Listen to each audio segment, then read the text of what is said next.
Bonjour à toutes et à tous, c'est Baptiste de MGK Photographie. Aujourd'hui on se retrouve pour le test d'une pellicule un petit peu particulière, la Ilford XP2 Super.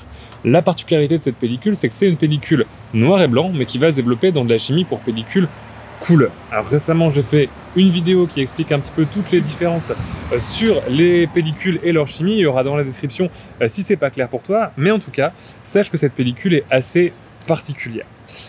Pour ça, puisque elle a un procédé chimique un petit peu différent de ce qui se fait d'habitude.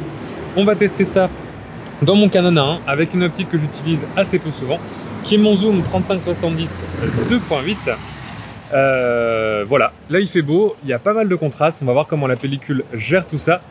C'est parti!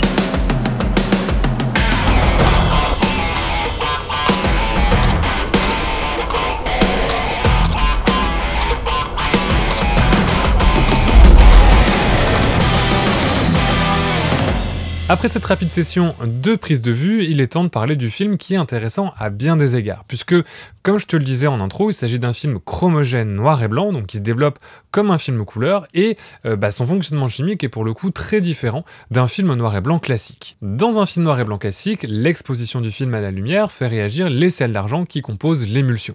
Les sels d'argent qui ont réagi vont se transformer en argent métallique lors de l'action du révélateur, pendant le bain de révélation, et ceux qui n'ont pas réagi vont être totalement éliminés par l'action du fixateur. C'est ce qui va rendre le film transparent et c'est ce qui va permettre de créer l'image sur le négatif en très rapide. Là, on évacue les choses de manière très rapide, mais globalement, c'est comme ça que ça fonctionne. La Ilford XP2, elle, fonctionne comme un film couleur ou un film chromogène.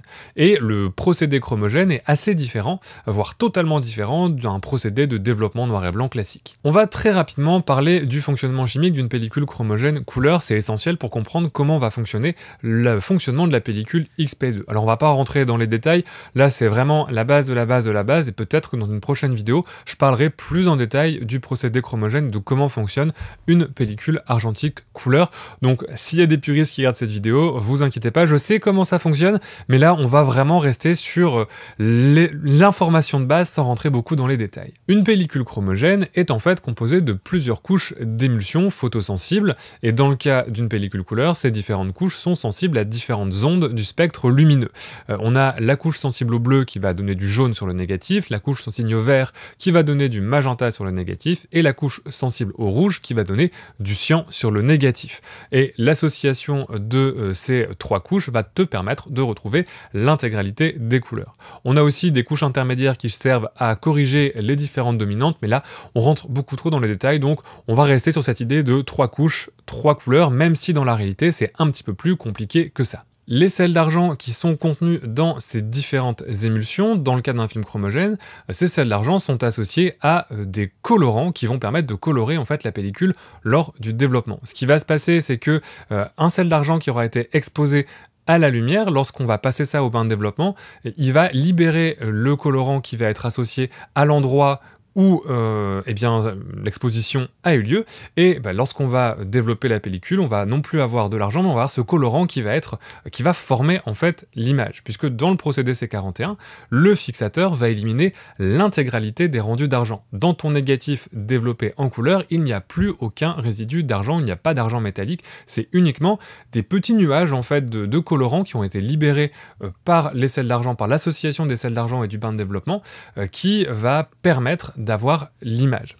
C'est pour cette raison qu'on ne peut pas développer un film noir et blanc classique dans de la chimie couleur C41, puisque comme cette chimie enlève l'intégralité des sels d'argent et qu'un film noir et blanc est constitué d'argent, que l'image d'un film noir et blanc est constituée d'argent, dans ce cas-là, si tu mets ton film noir et blanc dans de la chimie C41, tout l'argent va être évacué, tu n'auras pas d'image. Une fois qu'on a compris comment ça fonctionne un film chromogène couleur, on peut se pencher sur le fonctionnement d'un film chromogène noir et blanc comme la XP2.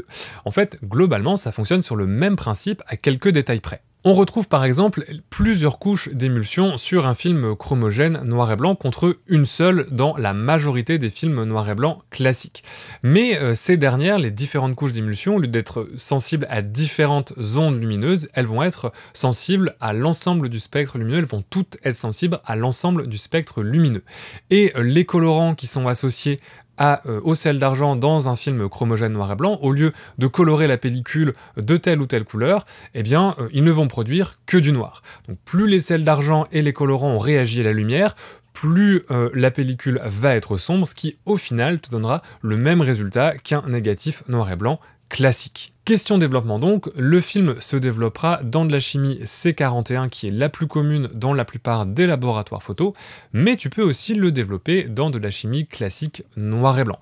Alors on tombe là dans de l'expérimentation qui n'est pas forcément recommandée par Ilford, mais c'est possible puisque en fait ce que tu vas faire c'est qu'au lieu de libérer les colorants, tu vas juste développer les sels d'argent qui vont réagir et ça va avoir un rendu plus ou moins comme un film noir et blanc classique. Ça va fonctionner, mais sache que tu n'auras pas du tout les avantages de la XP2 et de son utilisation. Donc c'est pas forcément l'utilisation à recommander. Puisqu'il y a beaucoup d'avantages à ce procédé chromogène. Le premier, c'est que tu peux faire traiter ce film dans n'importe quel labo en procédé C41, ce qui en général coûte moins cher qu'un développement noir et blanc classique. Faut pas oublier de préciser à ton labo qu'il s'agit d'un film C41, mais en général quand ils voient XP2 comme pellicule, ils sont au courant si c'est un bon labo et ils devraient te le traiter en C41. Le film possède également une dynamique bien plus importante qu'un film noir et blanc classique, puisque comme un film couleur, les différentes couches d'émulsion font que le film peut encaisser beaucoup plus de lumière qu'un film noir et blanc classique qui ne possède qu'une seule couche. Ilford indique que si c'est à 400 ISO qu'on a les meilleurs résultats, on peut exposer le film entre 50 et 800 ISO sans ajustement du résultat. On a donc une latitude qui se rapproche très fortement d'un film couleur, et c'est normal puisque basiquement, chimiquement, c'est un film couleur. Ce qui en fait un film très versatile pour les photographes avertis qui vont pouvoir ajuster comme ça leur exposition, ou au contraire qui va pardonner beaucoup d'erreurs quand on débute et qu'on ne sait pas trop quoi faire avec son appareil photo, ça va pardonner beaucoup d'erreurs d'exposition. C'est également pour cette raison, en plus du fait qu'il soit facilement développable un petit peu partout, qu'on le retrouve aussi dans les jetables d'Ilford. Ilford fait cette pellicule dans ses jetables XP2, puisque dans un jetable on n'a pas de contrôle de la vitesse, on n'a pas de contrôle d'ouverture, et ça aide d'avoir un film qui peut encaisser pas mal en termes d'exposition. Enfin, le grain est également très fin, et j'ai personnellement été très impressionné de la définition du film. À bien des égards, on dirait de la Portra 400 passée en noir et blanc sous Lightroom, et c'est un résultat qui est assez particulier avec un film noir et blanc. Alors pour le coup, le résultat des images est quand même assez différent d'un film noir et blanc classique, mais je le trouve personnellement assez plaisant. Le contraste du film est bon, et là dans les photos que je te montre, j'ai juste très légèrement boosté le contraste sous Lightroom, mais rien d'exceptionnel, et on récupère quand même des gammes de gris assez impressionnantes. Question tirage, si jamais tu veux le tirer sous agrandisseur, ça se passe exactement comme un film en noir et blanc, puisque le négatif que tu vas récupérer a exactement le même aspect qu'un film en noir et blanc, et tu peux le tirer à l'agrandisseur normalement, comme n'importe quel film, en utilisant n'importe quel type de papier photo. Enfin, un gros avantage de ce film pour la numérisation, c'est qu'il n'empêche pas l'utilisation des procédés de suppression automatique des couleurs par infrarouge, puisqu'avec un film noir et blanc classique, ce qui se passe quand tu utilises ISRD ou DICE sur les scanners Epson, c'est que le scanner utilise de la lumière infrarouge pour détecter les poussières. Et ce qui se passe, c'est que les grains d'argent qui composent ton image renvoient l'infrarouge de la même manière qu'une poussière ou qu'une rayure sur ton négatif, et donc ça trompe le logiciel. Comme le film chromogène n'utilise pas d'argent, eh bien tu peux utiliser ce procédé infrarouge et avoir la suppression automatique des poussières et des rayures comme tu l'aurais sur un film couleur, et ça fait gagner un temps certain quand tu numérises comme moi tes images sur ton scanner à la maison. J'avoue qu'en testant ce film, je ne savais pas du tout à quoi m'attendre, et au final je suis très content des résultats. Alors certes, le rendu est très différent d'un film noir et blanc classique. Moi, je trouve que c'est un look qui est un petit peu plus moderne, avec un peu moins de grains, en doutant un grain qui est pas un grain à l'argent, c'est vraiment des petits nuages de colorants, donc ça donne une sensation très différente de ce qu'on a l'habitude de voir avec de la photographie noir et blanc. On a vraiment l'impression d'avoir une pellicule couleur qu'on a passée en noir et blanc. Il y a une très grande dynamique et une excellente définition, mais c'est vrai qu'on perd un peu le côté granuleux et intemporel qu'on peut parfois aimer dans le film noir et blanc classique. Cependant, si le but c'est juste d'avoir des images en noir et blanc, que t'es pas à la recherche d'une esthétique argentique particulière, le résultat est franchement impressionnant.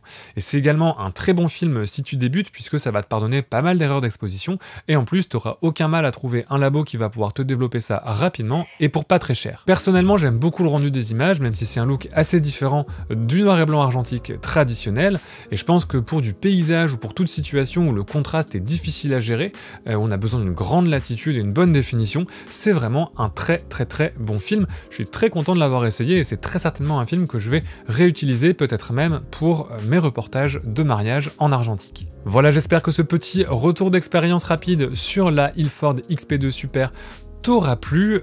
N'hésite pas à me dire ce que t'en as pensé dans la description. Si t'as déjà utilisé ce film, quel est ton avis sur la pellicule, ça m'intéresse de savoir. Et puis, tant que t'es en bas dans la description, tu pourras trouver mes réseaux sociaux, mon site internet, la page Tipeee de la chaîne, si tu veux me donner un petit coup de pouce financier pour que je puisse acheter encore plus de films à tester, et puis la page de Box Argentique, qui est ma plateforme d'échange et de formation autour de la photo argentique. Moi, je te dis à la prochaine, et d'ici là, bonne photo!